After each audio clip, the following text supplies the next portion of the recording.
Hey, welcome to the Sci-Fi Center Live. The Star Trek, I almost said Star Wars. Almost said Star Wars. Our Star Trek Weekly Edition. Our postponed allergy postponed Star Trek Weekly Edition. It usually happens Friday at 8, but both say it. And I was feeling like crap yesterday, all the way up until about 11 or so, and I don't know Thade was feeling under the weather as well. So we decided to move it to today at 2 p.m., which means the majority of the people, this is probably not a good time for you to watch it live because of the time of day. So I am saying hi to you from the past because you'll probably be watching this on the rewatch, which is fine.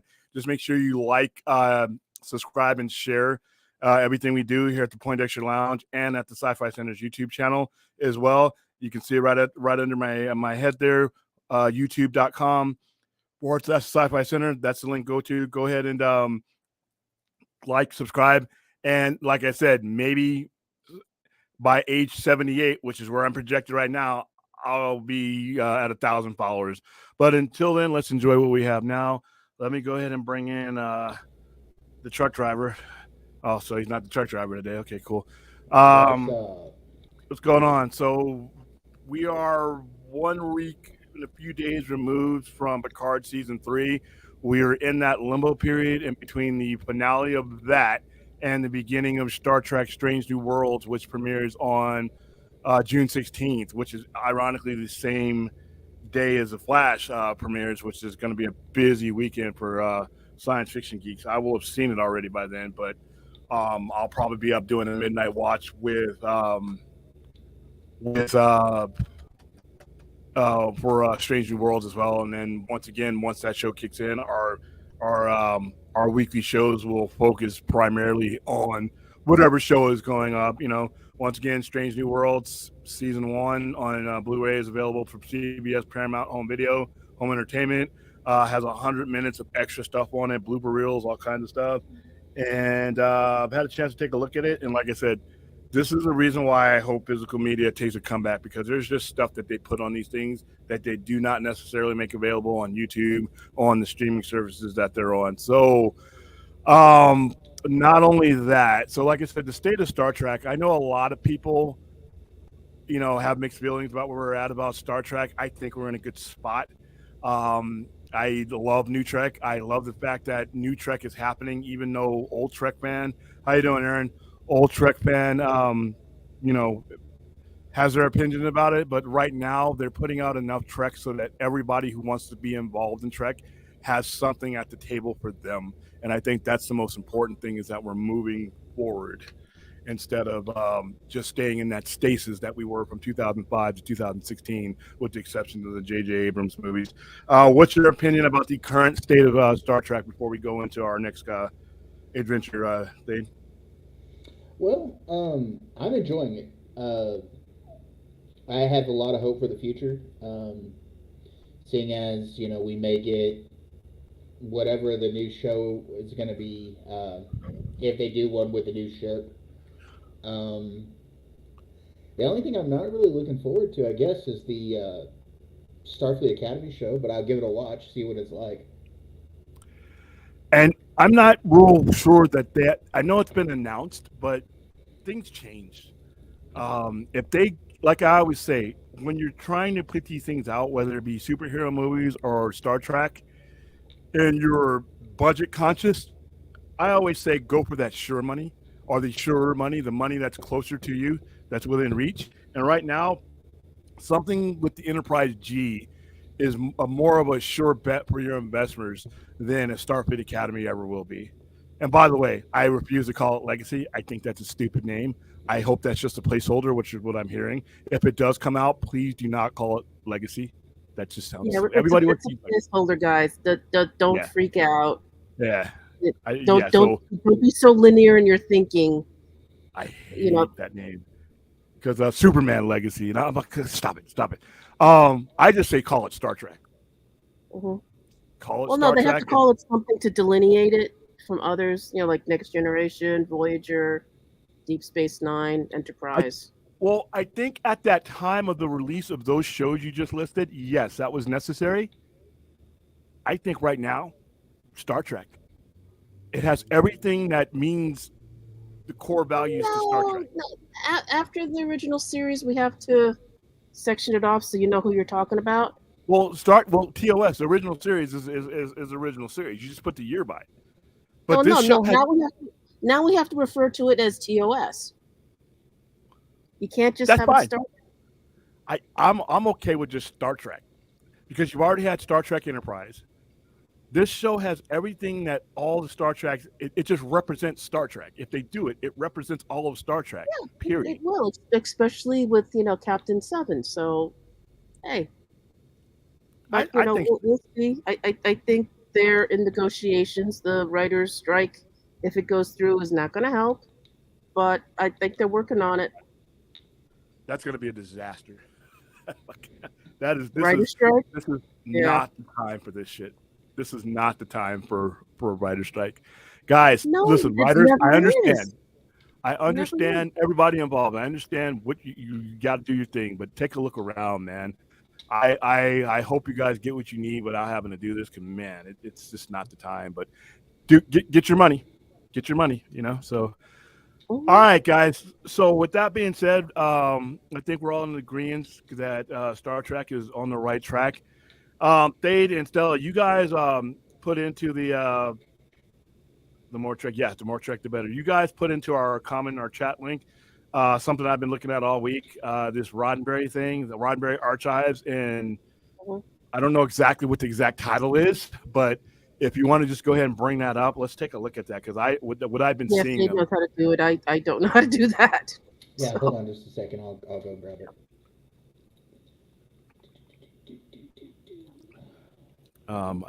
It is you guys, if you haven't seen this yet, and this is your first time seeing this, it's really cool. And then it has an archive website around that you can go on, and it has the bridges of every Enterprise or every Star Trek ship.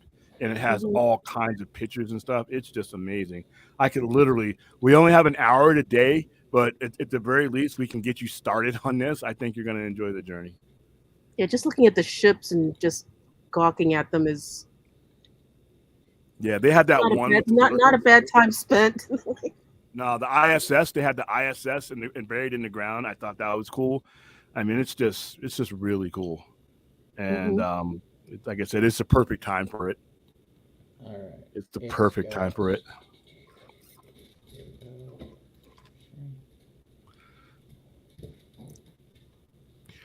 Neither. And the reason why is when I was growing up in LA, both of those teams spent all of their time trying to leave LA. So I really didn't endear themselves to me. So. All right, so yeah, what's the average time of each of these videos? I know 2 minutes or something like that. Yeah, they were short. Something like that. There's the one with Spock on it that I thought was just like, wow. Oh, they did it's the last one down here. They did it's a fan film. That was go ahead and play a few of these. Go ahead and enlarge, and I'm gonna go use the restroom real quick because I've seen them. You guys are going to love these. If you guys haven't visited this site yet, just please go. All right, I'll shut up. Yeah, I didn't get to see all of them, but... Their adventures reflect Gene Roddenberry's hope for humanity's future.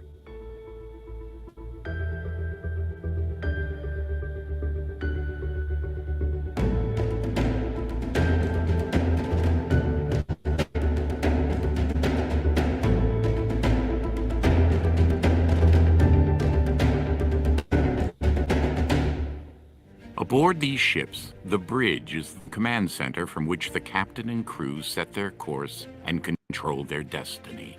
The very first concept of the Enterprise bridge was a 1964 sketch by production designer Pato Guzman.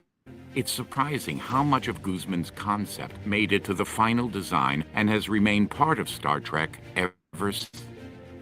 Art director Matt Jeffries was principal designer of the original Enterprise and its bridge, first seen in the pilot episode, The Cage. His design was innovative and futuristic, but more importantly, it could be built on a television budget. Jeffries' bridge made such an impression that engineers Engineers from NASA, the U.S. Navy, and private industry have studied it as a model for an advanced, efficient control room. The Enterprise bridge underwent minor changes over the course of Star Trek's original 3 seasons from 1966 to 1969. Afterwards, Star Trek grew in popularity in syndicated reruns as we continued to voyage vicariously with Captain Kirk and his crew. After Star Trek's original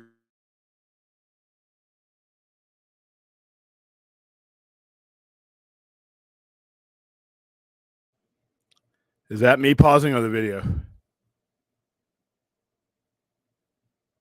think that's the video because it went dead on me too.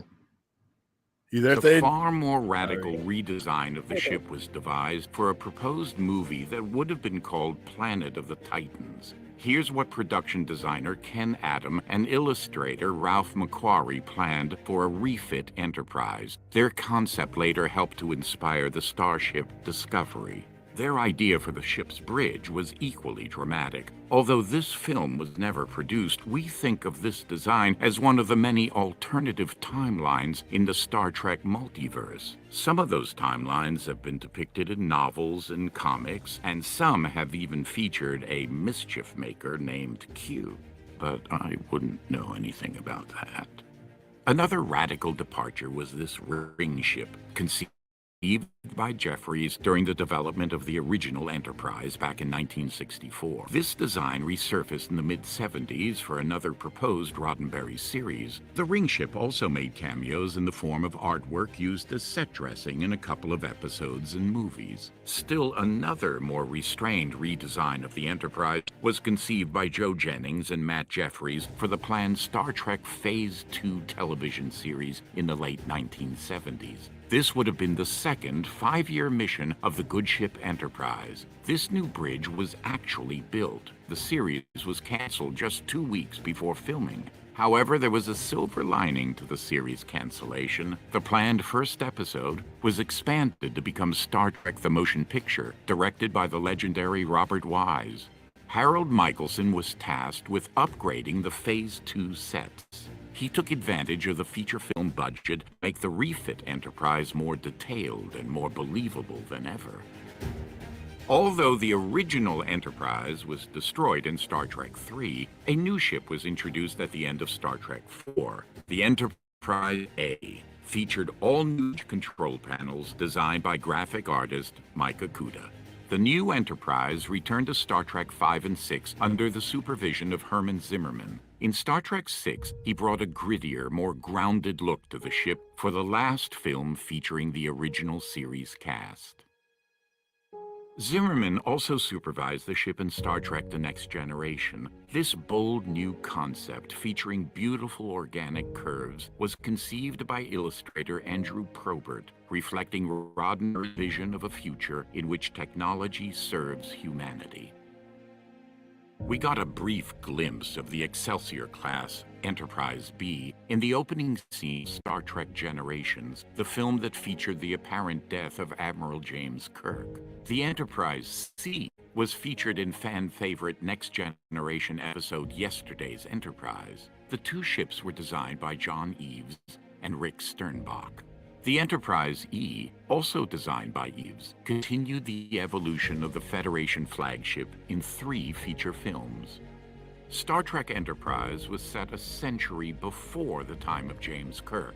For this prequel, Zimmerman and Doug Drexler were tasked to create a ship with technology more advanced than the real-life space shuttle, but less sophisticated than Kirk's Enterprise. One episode of that series provided a tantalizing glimpse of a fantastical starship from the far future, the 26th century Enterprise J, also designed by Drexler. Another prequel followed in 2009. This elegant ship was designed by Scott Chambliss and set in an alternate reality called the Kelvin Timeline. Yet another version of the ship, under the art direction of Jonathan Lee, was first seen in Star Trek Discovery, and then again in Strange New Worlds. The evolution of the Starship Enterprise also includes numerous variations created for advertising and merchandise, plus proposals that never made it to the screen. The Roddenberry Archive has visualized a number of these designs as part of our effort to document the work of Star Trek's creator, Gene Roddenberry. The third season of Star Trek Picard offered brief glimpses of two new enterprises, the F and the G. Their bridges were designed by Dave Blass, based on his elegant work for the Stargazer and the Titan. Blass also recreated the bridge of the Enterprise D for the series finale. Picard's triumphant return to his beloved ship brought nostalgic tears to the eyes of more than a few fans. For over 5 decades, through hundreds of hours of Star Trek television and films, we've called these ships home. Their crews have become our friends. With them, we have shared adventure, high drama, and the joy of discovery that only Star Trek can provide.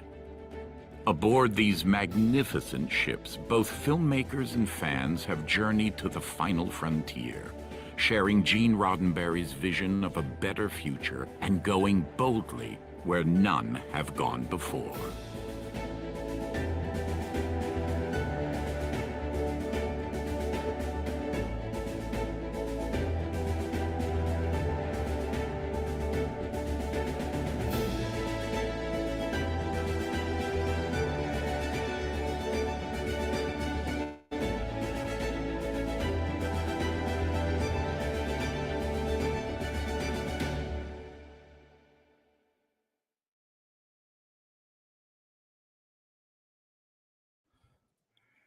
That was cool.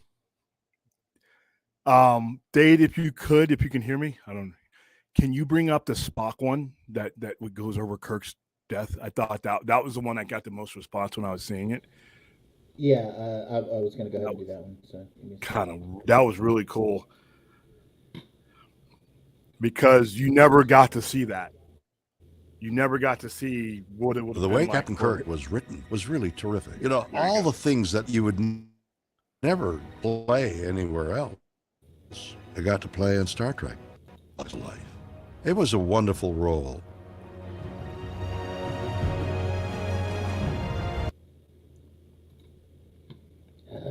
Come on.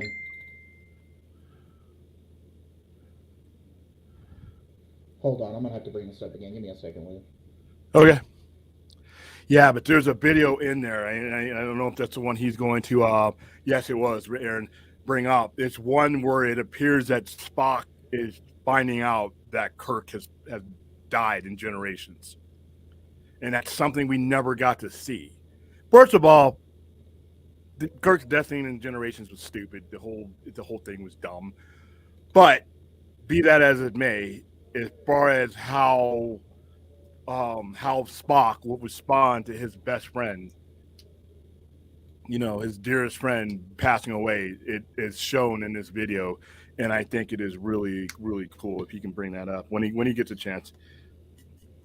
But yes, I really think right now, this is from this old fan's point of view, that they're hitting all the emotional points. Question, William and Thade. If the both of you were given each an original Star Trek series to show run, what direction would be? I would take up exactly where Enterprise ended, and I would show that entire era, and I would complete that future storyline that they were trying to tell you before old Trek fan destroyed everything. That would be my era. In fact, that would be immediately what I would do. I would get a hold of Connor, Chenier, Trip, all those guys. I know they look older now, and they can look older in certain points of the series, but I would de-age them to the point where Enterprise was supposed to happen. I would basically eliminate half of Enterprise because that Xindi stuff that was never supposed to happen, that's gone. I would retcon that. I would do exactly what they originally set out to do with the Romulans experimenting on the Klingons, the future Romulans trying to disrupt things in the timeline so that the Federation and Klingons never form an alliance, and it makes it a lot easier for the Romulans to take over the Alpha Quadrant. That's what I would do. That would be to me, and it would link all of Trek together. because I would have the Battle in the Rand of Three. I would have all that. Everything that's happened throughout time has this Romulan is trying to do. Even the point where Worf's parents or Worf's father was thought to be a traitor and he lost his name, that would be connected to that guy. Enterprise C, everything that happens would have been connected to this guy in his attempts to try to disrupt the Romulan, and change what ends up happening to Romulans. Because remember the Treaty of Algeron, and the Romulans lost a lot of people. They had to call a ceasefire. They could no longer continue the war. And if they had won that war, there would have never been a Federation of Planets like there is today, and there would have never been a Klingon alliance. So that is what I think that the main villain that we really never got to see. I would also use that to explain the Ridged Hedge Klingon, not the way that they did it, the half-ass way that they did it, but the way I think they meant to do it. So that's my era. Dave, what would be your era or your idea? Well, see, mine would take place from the end of like Generations. Well, the first part of Generations, where it showed the Enterprise B, and I would go up until Next Generation. I want to do the Lost Era. That's what I want to do. You want Ferris Bueller? You want Cameron from Ferris Bueller? Ferris Bueller's Enterprise?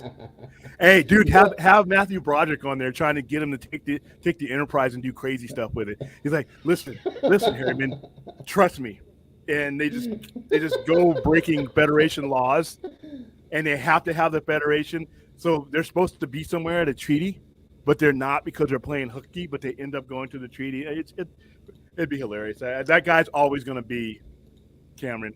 He's always going to be the guy who is fool enough to let Magic Broderick or Ferris Bueller drive his old man's Ferrari into that pond. That shit was hilarious. Okay, I'm ready when you are. All right, here we go. This is the one that's supposed to have the Spock thing. Now, if it's not on this one, I'll go and find it on YouTube. Okay, because that's where I found it when you guys sent me the link. It's just really cool. I think it's Let me see if I can find it. Hold on just a second. Okay. And hearing John Zelansky's voice again, even though we just heard it last week, I something about Q in that era of Star Trek, it always seems to need to begin and end with him. The original Star Trek Next Generations began with him, and Picard's season ended with him. It's just appropriate that it is. And whatever beginning, if they do a Star Trek 2025 or whatever, or Legacy, whatever you're going to call it, he has to be in that first episode now. And that's perfect. I mean, I don't see how this series doesn't happen. And like I said, we always find stuff way after things have been negotiated and greenlit. So I'm willing to hold my bet that the wheels of this show, whatever it's going to be called, are already in motion. And I think it's going to be a golden era of Trek. Yeah, because my concern was if Jerry Ryan wanted to still play Seven, and she does. Like I said, I've been following her on Twitter and other social media.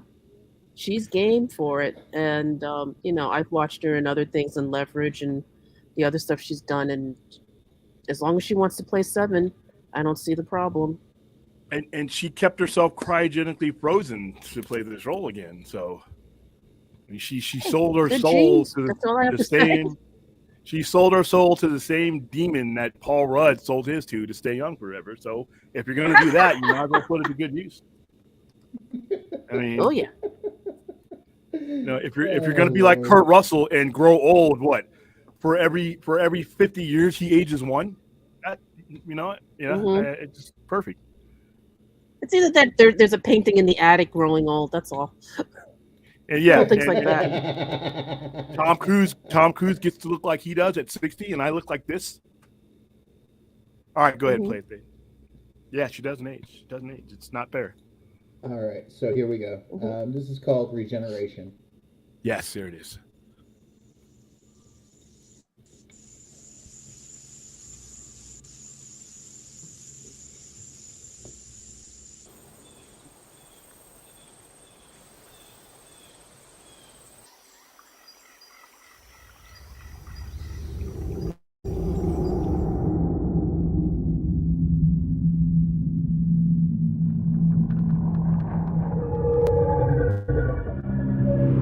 Hey, go ahead and pause it real quick.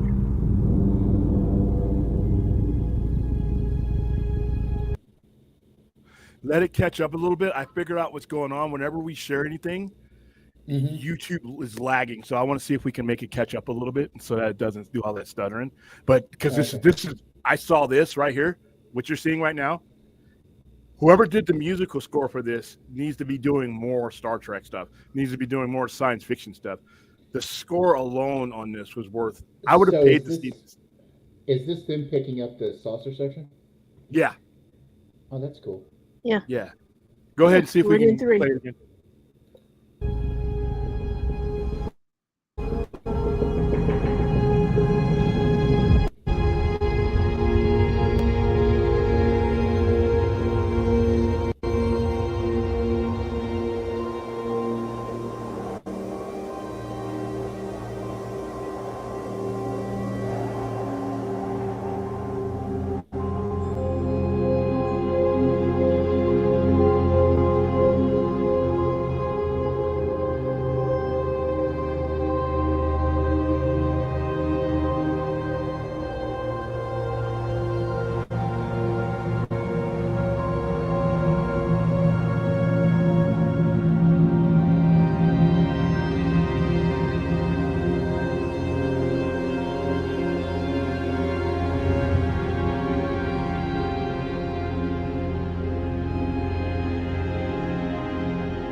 You're muted.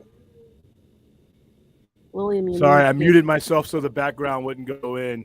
How long was that? About a minute or so? That was 2.5 minutes. It seemed like forever, and it was cool. Yeah. It was great. like an MA3 video. It was like he got to reflect, and you just saw in just a 2-minute time period all the things that reflecting of about their journey together in 2 minutes. And you got to see what you didn't get to see this before, and this is why I thought that the whole Generations. I pretty much ignore Star Trek Generations as something. I ignore it like I ignore the Phantom Menace, even though I enjoyed the rest of the movies in that series. It was something that had to happen to get the Star Trek Next Generation movies going. I hated that movie though, and this is one of the reasons why. I mean, Kirk's death was meaningless in that movie, and you never got to see what Kirk's death meant to the people around him. It's mainly Spock. When Spock died in Wrath of Khan, you saw what it meant to those people. He was willing to run into that chamber, that radioactive chamber. And I think the most poignant moment of Star Trek II, Wrath of Khan, when Kirk goes in there and he's going to try to get in there, and Bones and Scotty hold him back. And he says, I got to get in there. He'll die. And then remember when Scotty said, hey, he's already dead, mate. I mean, then that was like, wow. Even though you knew damn well that Spock was coming back, because they had already promoted the search for Spock while Star Trek II was in the theaters, it was still, you're watching Spock die. You saw the effect of Spock's death had on all of them. And when Kirk died, we were robbed that. This iconic figure dying and everyone around him, we never got to see Jack at any of that. And that's one of the reasons why Star Trek Generations is at the bottom tier of movies for me as far as Star Trek films goes. But that right there, that 2 minutes, that score, the sequence, the way they did it, that opening scene, just even it makes it more poignant now because we've heard what Geordi had to do to get it, to salvage it, right? Mm-hmm. Yeah. So to see that, I didn't think we were going to see any of that salvaging, and you got to see it. It was really cool. Mm-hmm. Go ahead, Stella. Well, one thing I wish, since we're stealing from Star Wars, and to be honest, it could be the same stuff. I like Tales of the Jedi. We could do Tales of Star Trek. All those little dangling stories we've always been wondering about. It doesn't have to be a whole series. They don't have to put out a lot of money. because that's what I kind of liked about Discovery when they tried to get us hooked in. How they did little shorts, little 15-minute, Yeah, I really like that. They did it little for Strange vignettes. New World too. Yeah. With the tribbles, that was hilarious. Oh yeah. I would be pointing. You know what? They're doing that with House of the Dragon because, to be honest with you, the current story arc we're on in House of the Dragon is only going to last like 2 or 3 years. Just what we're going through with House of the Dragon, I can't wait to that. We're not going 10 years with that storyline. That storyline's going to end. And what they're probably going to do is they're going to do Aegon's conquest. They'll show it in House of the Dragon. They'll just give you different phases of the Targaryen dynasty until they're out of stories. So I would love to see Star Trek do that. I mean, I'm all for it. But like I said, whatever they decide, though. Yeah, go ahead. No, like I said, just little short stories can carry them far. Because I did enjoy those. And if they don't want to spend money on a full-fledged, series, but like I said, little vignettes wouldn't be a bad idea either. Because they could be about anything in the Star Trek world, anything that they could use to build, a movie or other TV series within the franchise. Well, the coolest thing about it is that this right now they know this era of Star Trek, and even Brian was in that era. They know this era of Star Trek is easy money, and just they can do it now. Like I said, I'm all for taking chances, but when you're having to mind your dollars and cents, and you have to get the most bang out of your buck, you have something that people are connecting with right now. Strike while the iron's hot. People love that, the Enterprise, all that stuff, and it's 7. People love 7. Hell, 7 saved the ratings for Voyager. Granted, it's because all you geek perverts out there wanted to see her in her skin tight suit without any underwear under it. That was why, and she knows that. She clearly knows that's why. And so, but hey, you know what? She doesn't have to do that anymore. So even better.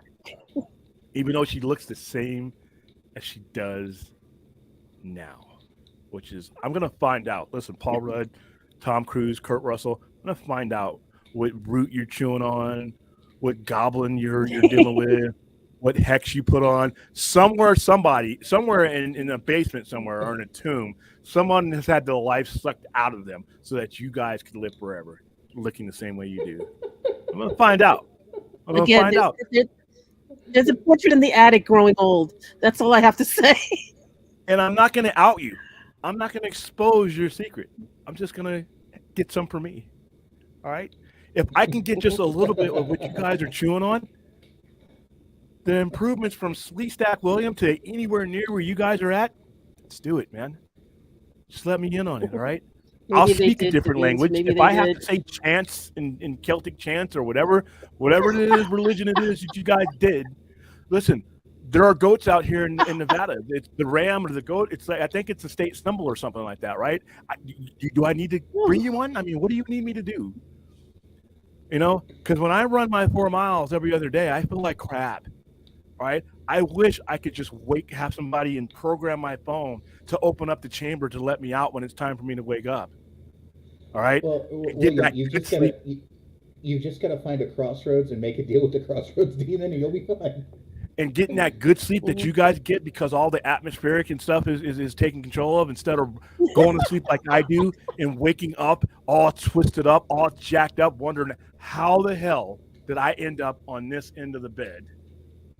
How the hell did I end up with my neck hurting and my back hurting? Why can't I get up out of the bed immediately, like I'm supposed to be able to, while guys like Cruz, guys like Jerry Riot, guys like Paul Rudd, guys like, Kurt Russell, and all these other ancients that have done something. You guys just pop out of bed, no matter what time of the day. You sleep in hyperbolic chambers or something.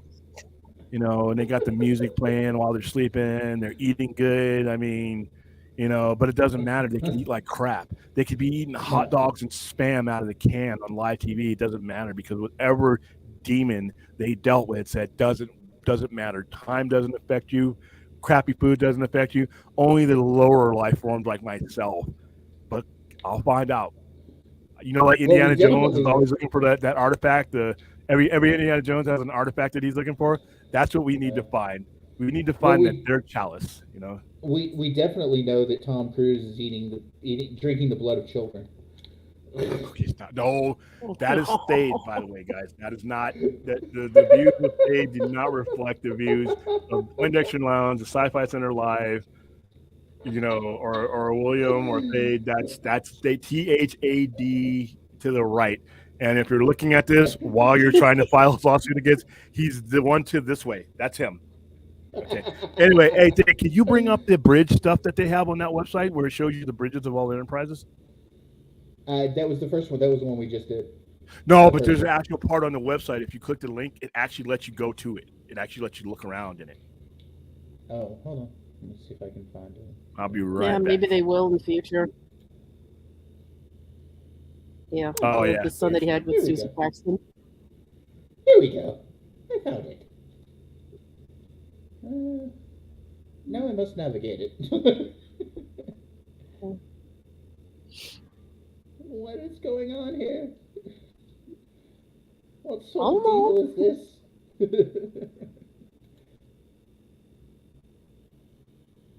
Yes, here we go. Enable navigation. Let's see. Expand. Here we go. Yes. This apparently was supposed to be the original bridge of the Enterprise NCC 1701. Where? It's not on screen. Oh, it's not. Okay. It's not on screen. Hold on. I forgot to share it. There we go. Yes. This thing. There we go. Now you'll see it. Yes, there we go. Click. No. Hold on. I've lost my cursor. Hold on. The state having old people problems. You've got mail. Yeah. There it goes. It was not working right. See, so right there, when he's got it on, you can slide the dial over, and it has every bridge of every Enterprise, even I think it had the alternate universe ones. I think it had G. It's updated to the point where G is. So this is all relatively new. This is really cool. If you could put the link in the chat, guys, this is really awesome. I'm looking for it. Yeah, I stayed on this for a while. Hold on. Yeah, and you can just go from one Enterprise, and it has the ISS Enterprise in there.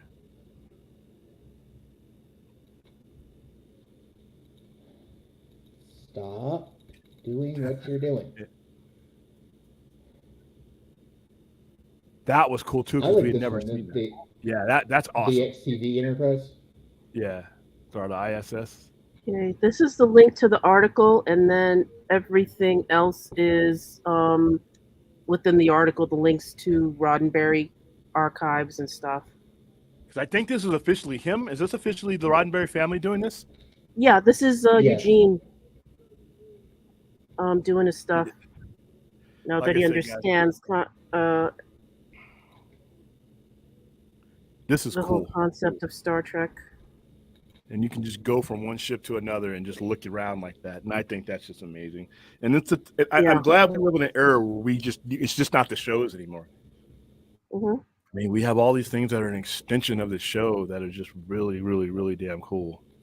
Yeah, which gets me going, and hopefully maybe I could talk to some of the old Trek fans. Again, I was in diapers when the show started. I was born in 1965. Like I said, my older brother and sister made sure I was watching with them. But I was -9. To me, Star Trek is the concept of the whole show. It doesn't center on Kirk, Spock, and McCoy at all.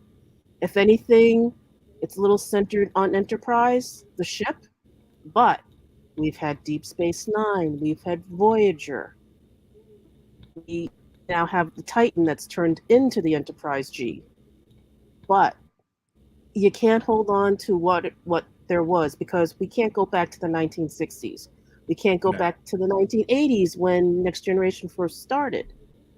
Just, if you don't like it, don't watch it. Don't tell other people not to watch it, though, because that's rather unfair.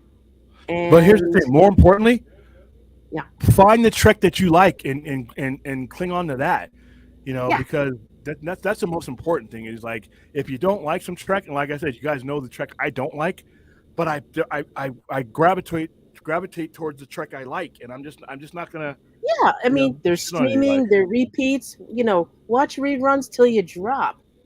But if you don't like it, don't watch it. No one's holding a gun to your head saying you need to watch this Star Trek or you need to watch this Star Wars. If you don't like it, don't watch it. But don't complain about it, because, sorry to say, yeah, they'll listen to some of the fan talk, but they will disregard other stuff that people say because they know it's not correct. So, hold on. Yeah, cling on that. Exactly. The Enterprise F was an interesting ship. Yeah. Yeah.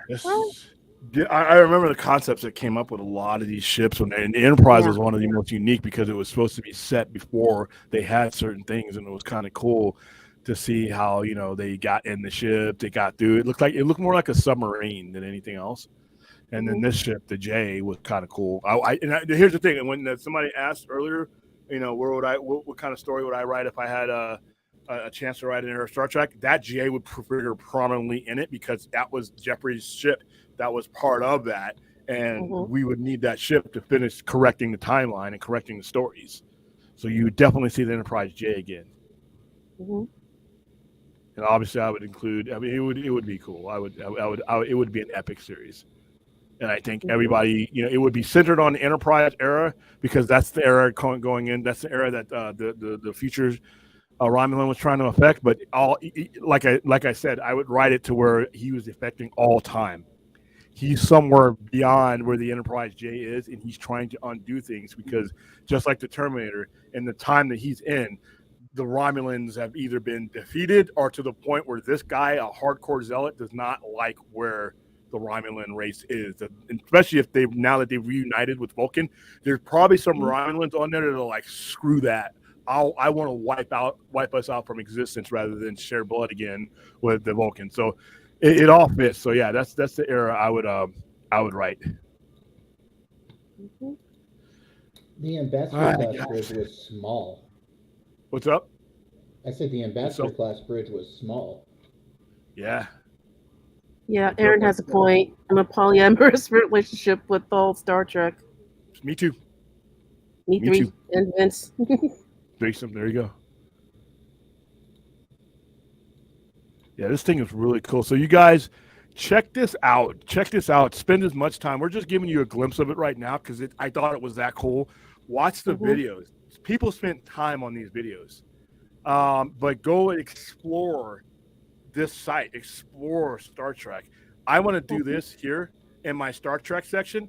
I'm going to have this on a screen in our Star Trek section where I can that'd be awesome. Where a customer can walk in and do this.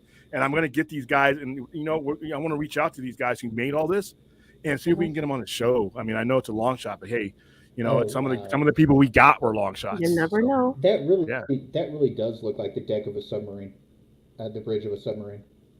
Yeah, that's what they were going for. This is the NX-01. Mm-hmm.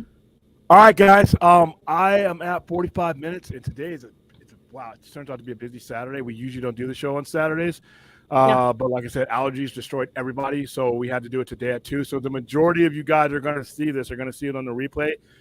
Thank you in advance for watching the show. I have next week. It's going to be more of just exploring the current Star Trek, and then the week after that, I do have that guest I've been chasing lined up. So I'm going to, but I don't want to announce yet because I don't want to jinx it, but I'll have that person on.